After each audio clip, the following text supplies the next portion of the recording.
Assalamualaikum dan salam sejahtera. Nama diberi Adam Fahmi bin Marizan, salah seorang daripada wakil pelajar MRSM Parit. Saya Kasih Kaisara binti Nur Effendi. Dan saya Rajuni Syifa Insyirah binti Raji Ismail Akan membentangkan tentang kajian lapangan geografi kami bagi Tamrin Sains Sosial tahun 2025, iaitu tipologi impak positif kegiatan ekonomi terhadap sosio-budaya masyarakat setempat di Parit Perak.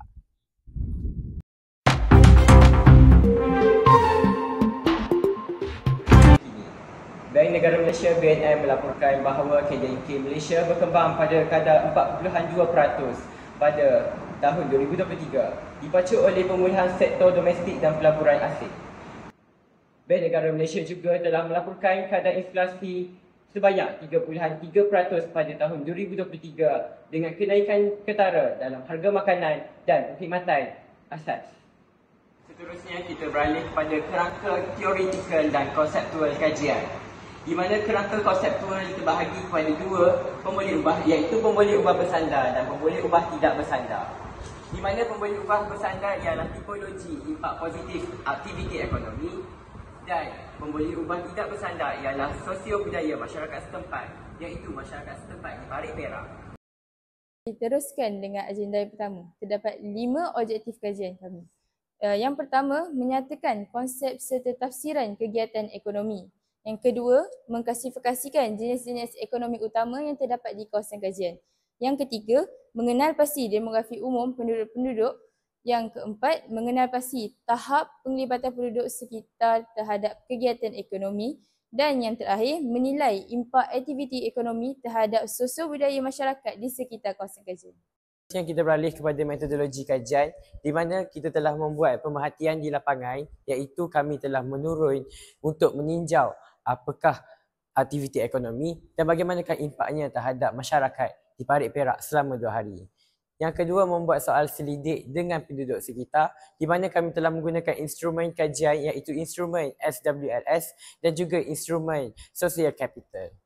Seterusnya, menjalankan temu bual dengan penduduk sekitar, di mana kami telah menjalankan temu bual ini untuk mengenal pasti apakah impak dan faktor yang mempengaruhi kegiatan ekonomi di sini. Dan yang keempat ialah membuat rujukan sumber pertama dan kedua, iaitu rujukan sumber pertama ialah soal selidik dan yang kedua ialah temu bual serta sumber rujukan. Berikut ialah kronologi kajian kami, di mana kami telah merangka kajian kami dirangka dengan model soalan berasaskan teori dan kerangka kajian.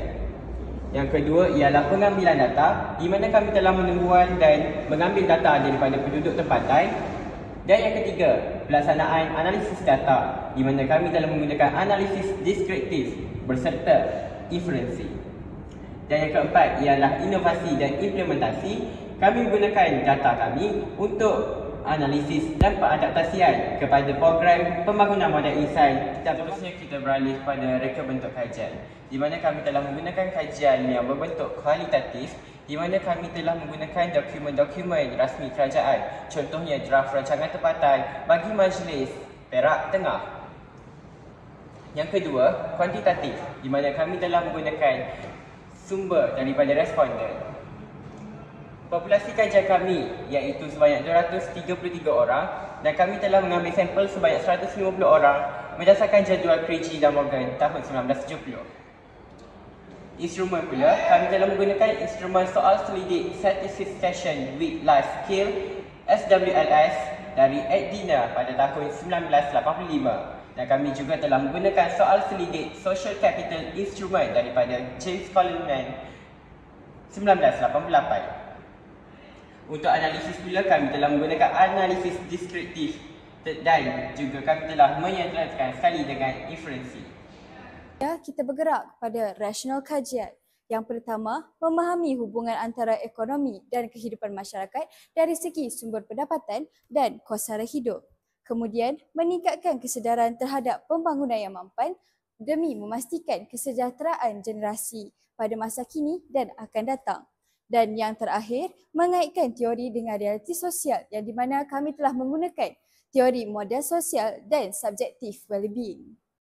Kepentingan kajian yang telah kami jalankan. Yang pertama, ia dapat meningkatkan kerjasama antara pihak maktab serta penduduk Parit atas dasar perkongsian lingkungan terbaik. Yang kedua, ia dapat meningkatkan pemahaman aktiviti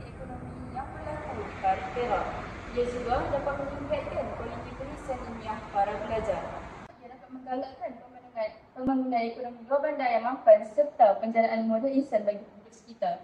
Akhir sekali, ia dapat memberikan cadangan kepada pihak berkuasa tempatan dalam menggunakan dan berkaitan dengan kegiatan ekonomi di kawasan kajian. Berikut merupakan kawasan kajian kami iaitu Parit Perak. Pekan Parit ini diletakkan di bawah Majlis Pentadbiran Perak Tengah 2,000 pejabat di Seri Iskandar. Berdasarkan data, kekerapan umur tertinggi adalah dalam lingkungan 20 hingga 29 tahun iaitu sebanyak 44.7%, manakala yang paling rendah ialah 70 hingga 79 tahun iaitu 0.0%. Bagi demografi jantina penduduk, terdapat 85 daripada 150 responden adalah daripada golongan lelaki yang membawa peratusan sebanyak 56.7%, manakala berbaki 43.3% adalah daripada golongan perempuan seramai 65 orang responden.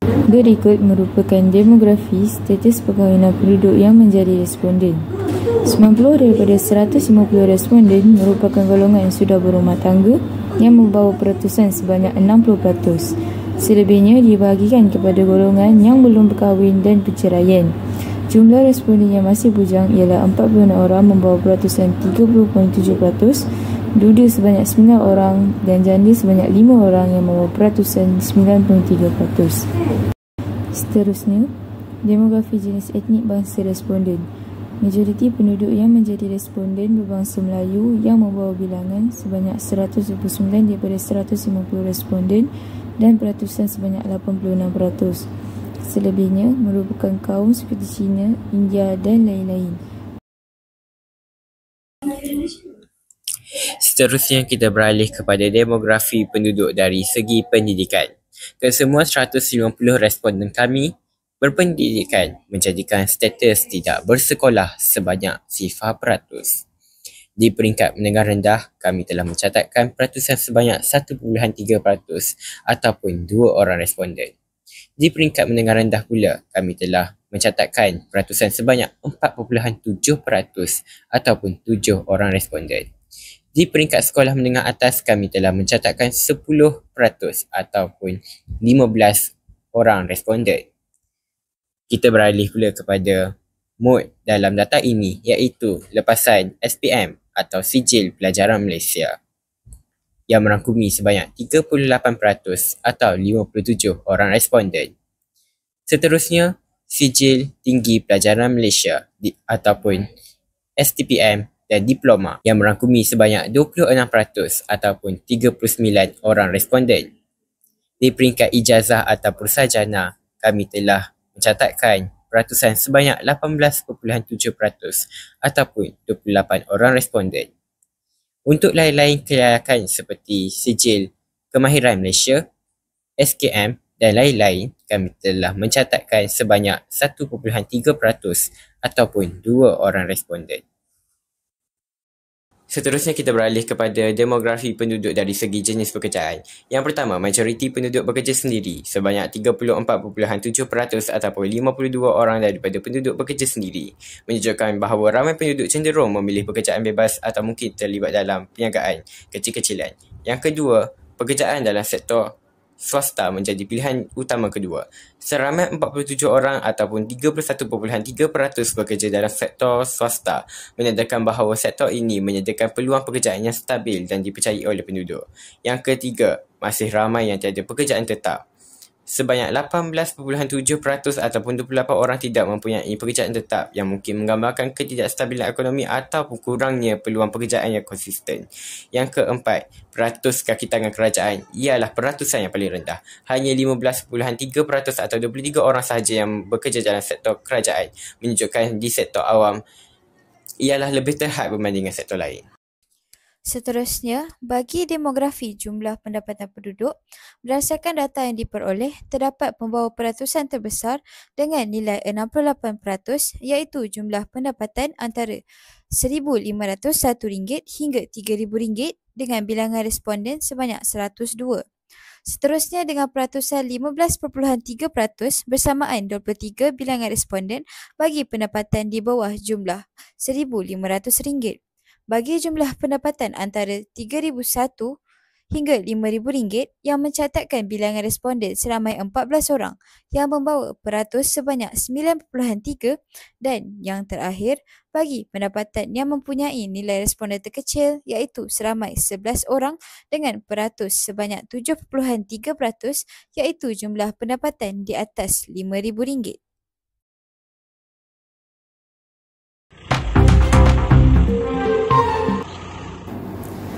Graf di atas menunjukkan jenis-jenis kegiatan ekonomi di sekitar kawasan Parit Perak.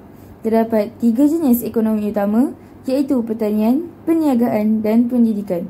Kebanyakan penduduk Parit menjadikan aktiviti pertanian sebagai sumber rezeki utama.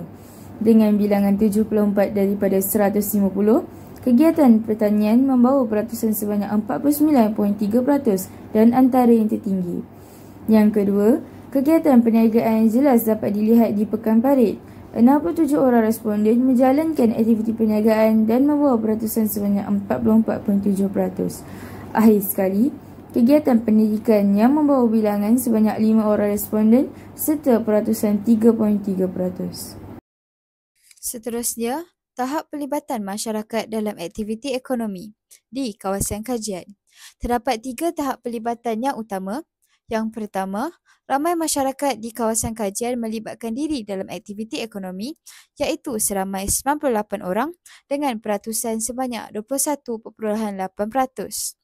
Yang kedua, berasa seronok melibatkan diri dalam aktiviti ekonomi di kawasan kajian iaitu seramai 81 orang dengan peratus sebanyak 18%. Dan yang terakhir, terlibat dengan semua aktiviti ekonomi di kawasan kajian iaitu seramai 74 orang dengan peratus sebanyak 16.4%. Terdapat 3 impak utama dalam aktiviti ekonomi di Parit Perak. Yang pertama ialah membantu masyarakat menjana pendapatan di mana respon ini telah mendapat 26.7%. Yang kedua, meningkatkan taraf ekonomi sebanyak 21.3% dan membentuk masyarakat yang lebih berdikari dan berdaya saing sebanyak 14.4%. Ini membuktikan bahawa aktiviti ekonomi memberikan kesan positif secara menyeluruh terhadap sosioekonomi setempat. 600, sekarang basic gaji pun dah 1,700 dengan peluang-peluang pekerjaan yang banyak. Boleh kita tengoklah ada banyak perubahan lah dekat Parit ni yang kita tengok. Dan banyak sektor-sektor pekerjaan yang terbuka kan, macam kedai-kedai, orang berniaga apa semua kan. Seterusnya kita beralih kepada rumusan kajian. Yang pertama, kegiatan ekonomi di sekitar Parit Perak telah memberikan implikasi yang positif dalam pembangunan sosioekonomi masyarakat sekitar. Yang kedua, kegiatan ekonomi di sekitar Parit Perak telah membantu penduduk menjana pendapatan sampingan. Dan yang ketiga, aktiviti ekonomi mewujudkan peluang pekerjaan kepada masyarakat. Yang keempat, aktiviti ekonomi telah mengubah taraf ekonomi masyarakat ke arah yang lebih baik. Dan yang kelima, aktiviti ekonomi dapat memajukan kawasan sekitar Parit Perak. Dan yang keenam, menggalakkan pembangunan modal insan kepada penduduk sekitar seperti pembangunan industri kecil. Itu sahaja daripada kami. Sebelum kami mengakhiri pembentangan kami, marilah menonton dokumentasi yang dilakukan sepanjang kami menjalankan kajian ini. Sekian, terima kasih.